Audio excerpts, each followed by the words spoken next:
Como vimos en los primeros 2 episodios, hablamos sobre las listas y los tipos de listas que solemos ver en el mundo real, cuáles son sus características y lo que solemos hacer con ellas. Luego tradujimos una lista a código Python, aprendimos el concepto de método, charlamos sobre índices y a través de un ejemplo interactuamos con la lista. Finalmente, dejamos como ejercicio intentar usar otros métodos y experimentar lo que se puede lograr con cada uno de ellos. En este episodio daremos fin al tema de listas y avanzaremos un poco más en otro importante concepto de la programación, los objetos. Si tuviste la oportunidad de practicar los métodos del capítulo anterior, entonces seguramente lograste al menos agregar o eliminar objetos de una lista, recordando siempre imprimir la lista en pantalla, modificarla y luego volver a mostrarla en pantalla para poder ver los cambios hechos. La lista como tal es una estructura de datos, es decir, una forma de ordenar datos, en este caso de forma secuencial, si recordamos lo charlado sobre índices. El último tema que hablaremos sobre las listas por ahora es las listas anidadas o las listas de listas.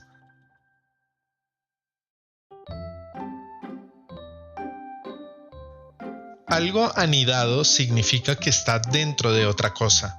El ejemplo más sencillo son las muñecas Matrioshka, donde podemos abrir una y subsecuentemente aparece otra más pequeña. Eso significa anidado. Una cosa dentro de otra del mismo tipo. La única diferencia con el mundo real respecto a la parte en programación es que no tenemos un límite de tamaño. La muñeca que está dentro de la siguiente puede ser más o menos grande que la anterior. En cambio, en el mundo real, nunca podríamos poner una muñeca más grande dentro de su predecesora. Las listas anidadas suelen ser útiles cuando debemos almacenar distintos tipos de datos. Veamos un ejemplo. Imaginen que están en sus casas y están frente a un armario, el cual tiene 4 cajones. Uno para las medias, otro para tangas brasileras, uno para cinturones y uno para remeras o camisetas. Entonces crearemos la lista con el título armario, la cual deberá tener como objetos 4 listas, viéndose de esta manera. Entonces podemos reconocer que el primer objeto de la lista es otra lista, la cual será el cajón de medias, y pondremos medias azules, rojas y verdes. Por lo tanto, queda de esta manera. En el segundo cajón tendremos la lista de las tangas brasileras, de leopardo, de tigre y lana arizona. Vamos a agregarlas y debería verse de esta manera. Para el tercer cajón, que es el de los cinturones, tendremos uno de cuero, de cuerda y uno de plástico, dando como resultado lo siguiente. Y el cuarto objeto de la lista armario es la lista para camisetas o remeras, la de Batman, la de Superman, la de Spider-Man y la de la Mujer Maravilla. Debería resultar así. De este modo, tenemos como resultado una lista anidada o lista de listas. En programación también existe un concepto importante llamado indentación o indentar, que significa poner las cosas de forma tal que sean fáciles de leer. Es una práctica importante cuando escribimos código y por eso vamos a indentar esta lista de listas para que se vea de una forma más clara. Organizado de esta forma podemos apreciar que hay una lista principal que tiene 4 objetos que a su vez son listas. Es importante resaltar que cada lista tiene su propio índice, con lo cual vamos a hacer un pequeño ejercicio para acceder a cada objeto de la lista de listas llamada armario. Nos vamos a la playa y queremos vestir el estilo que atraiga todas las miradas. Por eso vamos a usar las medias rojas del primer cajón, la tanga de leopardo del segundo cajón, el cinturón de cuerda del tercer cajón y la remera de Batman del último cajón. ¿Cuáles serían las combinaciones de índices para obtener estos datos? Tienes 10 segundos.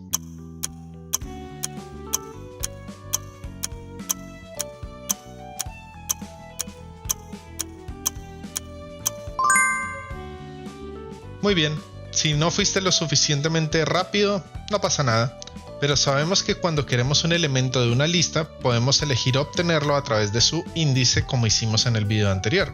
Y obtener un objeto de otro en el caso de las listas es bastante sencillo, dado que son listas, todas tienen índices. Por lo tanto, las medias rojas sabemos que están en el primer cajón, que es el índice 0. También sabemos que el objeto en ese índice es una lista, con lo cual también tiene índices.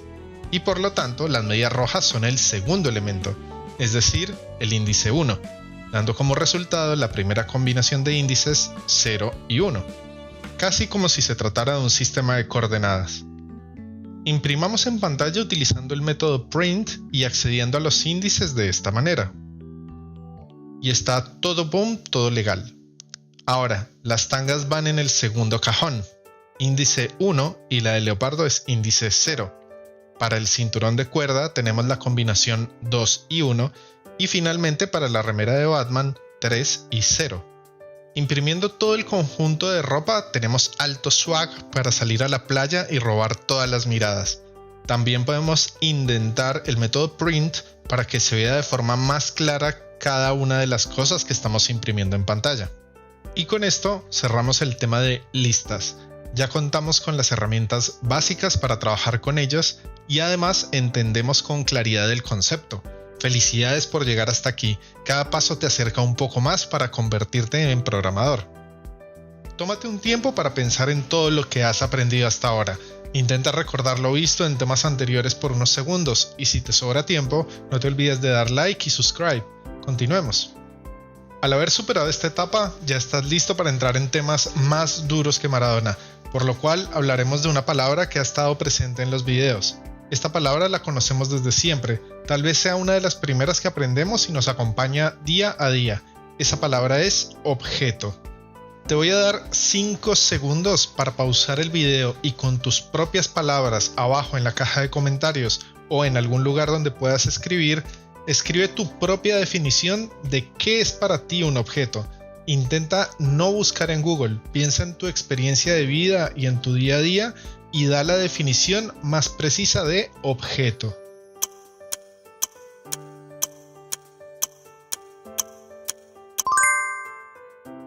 Con cursos previos he hecho esta pregunta y comprendo que aunque la premisa parece supremamente fácil, al intentar explicar con palabras qué es un objeto, a mucha gente le suele costar armar esta definición. En la última clase que di a nivel corporativo para juniors y gente de recursos humanos, al hacer esta pregunta, instintivamente todos movieron sus labios como intentando responder, pero inmediatamente se quedaron en silencio durante algunos segundos, tratando de analizar si podían realmente describir qué es un objeto. Así que no te sientas mal si no te sale a la primera. Una de las primeras respuestas del grupo fue una cosa. Después alguien dijo, es, no sé, algo que se puede tocar. Pero aún así estamos lejos de una definición, con lo cual les pedí que me diesen ejemplos de objetos. Entonces todo el mundo comenzó a hablar. Pues un objeto es un celular, una pelota, una taza de café, un pedazo de pan. Entonces hice otra pregunta distinta. ¿Qué tienen en común esos objetos que acaban de decir? Y nuevamente te voy a dar 5 segundos para pausar el video y escribir tus respuestas, bien sea en la caja de comentarios o en un lugar donde puedas escribir. ¿Qué es lo que tienen en común estos objetos?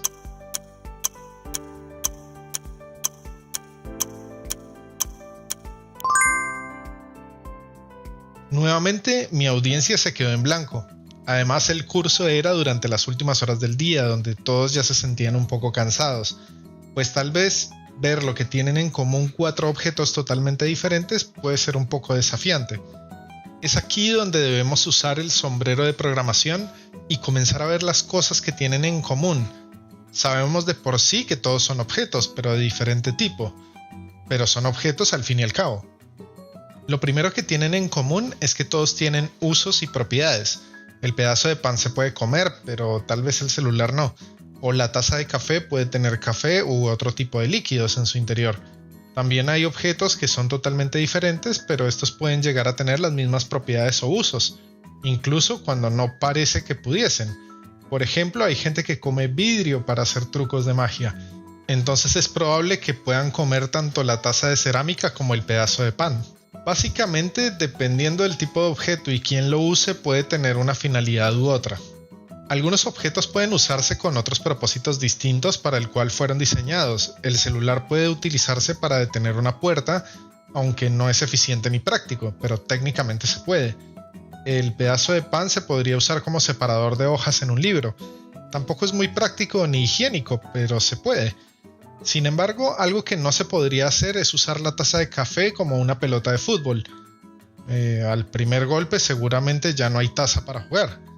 Finalmente, en el caso de la pelota, que no sabemos qué tipo de pelota es, si fuese de ping pong se podría usar como nariz de payaso o como ojos saltones o para jugar ping pong o para hacer trucos de magia.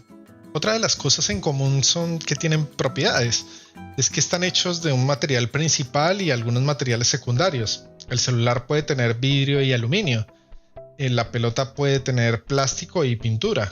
La taza de café puede tener material cerámico y algunos tintes según su diseño. El pedazo de pan podríamos definirlo como harina y levadura. Entonces, aunque sean todos diferentes, todos tienen en común que se pueden definir en propiedades.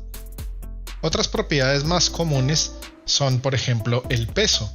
Lo más pesado podría ser la pelota, luego el celular, la taza de café y finalmente el lápiz.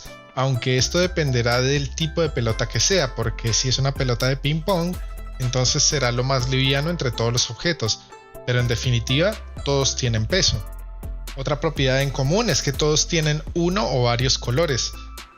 Todos tienen algún tipo de forma, pueden ser cuadrados o redondos, o algunos son más anchos, otros son más grandes u otros más pequeños, es decir, hay formas y hay tamaños.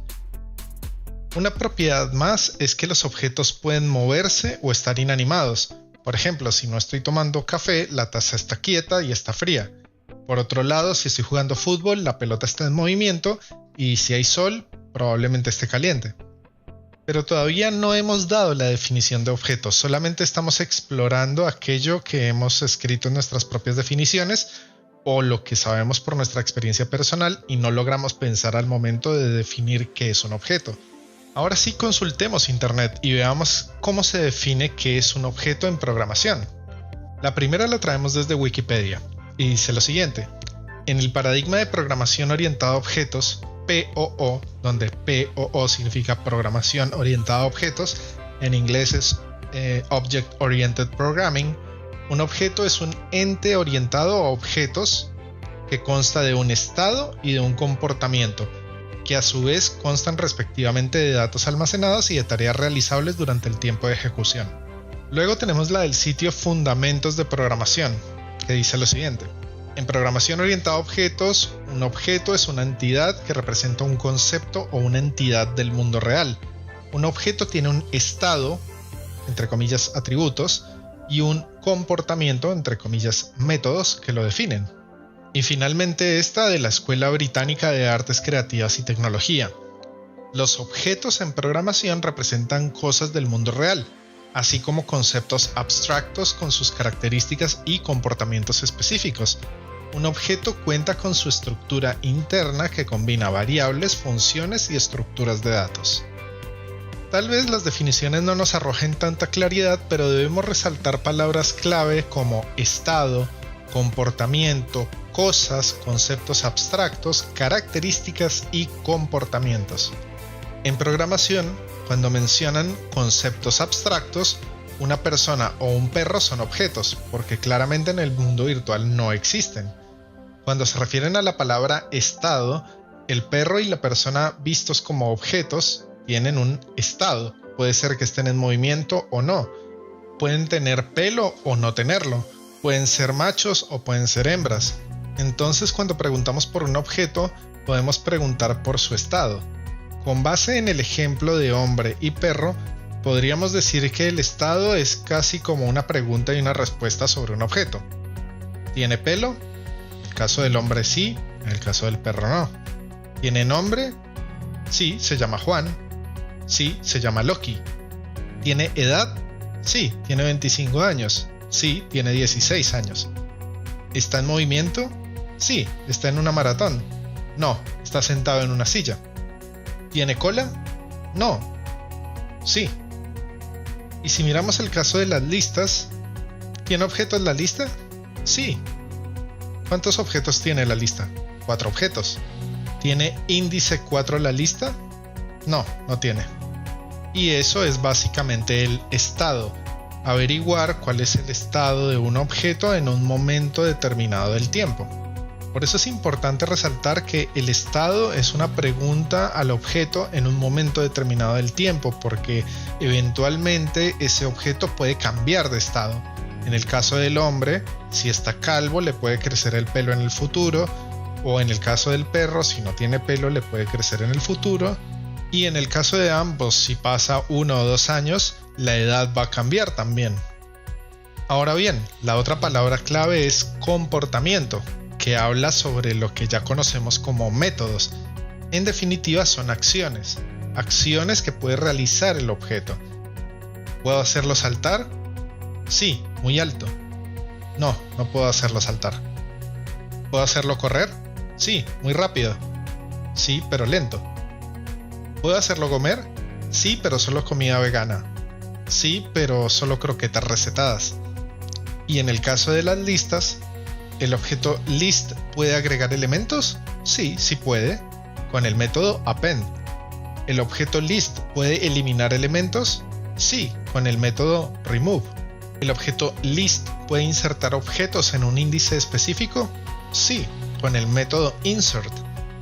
¿El objeto list puede eliminar objetos aleatoriamente? No, no existe un método para eso. Y de esta manera podríamos decir que una muy buena aproximación a definir qué es un objeto en programación sería: los objetos en programación representan cosas del mundo real en forma de conceptos abstractos con sus estados, cómo está el objeto en ese momento, y comportamientos específicos, qué acciones puede realizar ese objeto.